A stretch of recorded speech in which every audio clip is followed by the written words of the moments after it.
ದರ್ಶನ್ನ ನೆನಪಿಸಿದ Gilli dialogue. D boss ಫ್ಯಾನ್ಸ್ಗೆ ಖುಷಿಯೋ ಖುಷಿ. ಗಿಲ್ಲಿ ನಟ big boss ಮನೆಯಲ್ಲಿ ದರ್ಶನ್ ಅವರ ಜನಪ್ರಿಯ ಡೈಲಾಗ್ ಅನ್ನು ಅನುಕರಿಸುವ ಮೂಲಕ ಅಭಿಮಾನಿಗಳನ್ನು ರಂಜಿಸಿದ್ದಾರೆ. ಅಕ್ಟೋಬರ್ 24 ಎಪಿಸೋಡ್ನಲ್ಲಿ ಇದು ಪ್ರಸಾರವಾಗಿತ್ತು. ದರ್ಶನ್ ಅಭಿಮಾನಿಗಳು ಗಿಲ್ಲಿ ಅವರ ಈ ನಡೆಯಿಂದ ಅತೀವ ಸಂತಸ ವ್ಯಕ್ತಪಡಿಸಿದ್ದಾರೆ. ವಿಡಿಯೋವನ್ನು ಸೋಷಿಯಲ್ ಮೀಡಿಯಾದಲ್ಲಿ ವೈರಲ್ ಮಾಡುತ್ತಿದ್ದಾರೆ.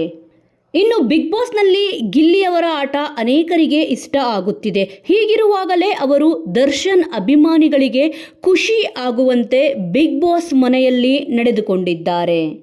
ಗಿಲ್ಲಿ ನಟ ಅವರು ದೊಡ್ಡ ಮನೆಯಲ್ಲಿ ಭರ್ಜರಿಯಾಗಿ ಮನೋರಂಜನೆ ನೀಡುತ್ತಿದ್ದಾರೆ. ಅನೇಕರನ್ನು ಅವರು ಅನುಕರಣೆ ಮಾಡಬಲ್ಲರು. ಇನ್ನು ಸಮಯ ಸಿಕ್ಕಾಗ ಅವರು ಪ್ರಾಪರ್ಟಿ ಕಾಮಿಡಿ ಕೂಡ ಮಾಡುತ್ತಾರೆ. ಅಶ್ವಿನಿ ಗೌಡ ಅವರಿಗೆ ಉರಿಸೋದ್ರಲ್ಲಿ ಅವರು ಸದಾ ಮುಂದಿರುತ್ತಾರೆ.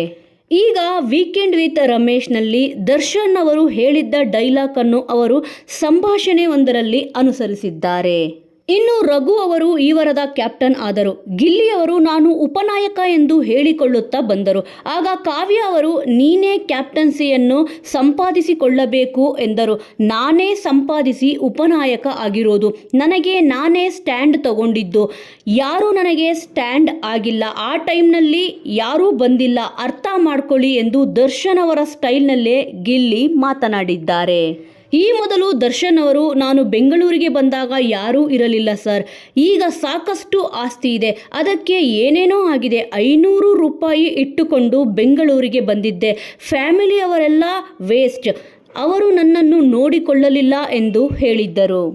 ಈ ವಿಡಿಯೋವನ್ನು ದರ್ಶನ್ ಫ್ಯಾನ್ಸ್ಗಳು ವೈರಲ್ ಮಾಡುತ್ತಿದ್ದಾರೆ. ಬಿಗ್ ಬಾಸ್ ಮನೆಯಲ್ಲಿ ದರ್ಶನ್ ಅವರ ಹಾಡು ಮಲಗೋದು ತುಂಬಾನೇ ಕಡಿಮೆ. ದರ್ಶನ್ ಹಾಡನ್ನು ಕೇಳೋದೇ ಇಲ್ಲ ಎಂದರೂ ತಪ್ಪಾಗಲಾರದು. ಈಗ ಗಿಲ್ಲಿಯವರು ದರ್ಶನ್ ಅವರ ಡೈಲಾಗ್ ಅನ್ನು ಹೇಳಿದ್ದಕ್ಕೆ ಅವರ ಫ್ಯಾನ್ಸ್ಗಳು ಬಹಳ ಖುಷಿಪಟ್ಟಿದ್ದಾರೆ. ವೀಕ್ಷಕರೇ, ಈ ಒಂದು ವಿಚಾರದ ಬಗ್ಗೆ ನಿಮ್ಮ ಅನಿಸಿಕೆ ಅಭಿಪ್ರಾಯವನ್ನು ತಪ್ಪದೇ ಕಮೆಂಟ್ ಮೂಲಕ ತಿಳಿಸಿ. ಮುಂದಿನ ವಿಡಿಯೋದೊಂದಿಗೆ ಮತ್ತೆ ಸಿಗೋಣ.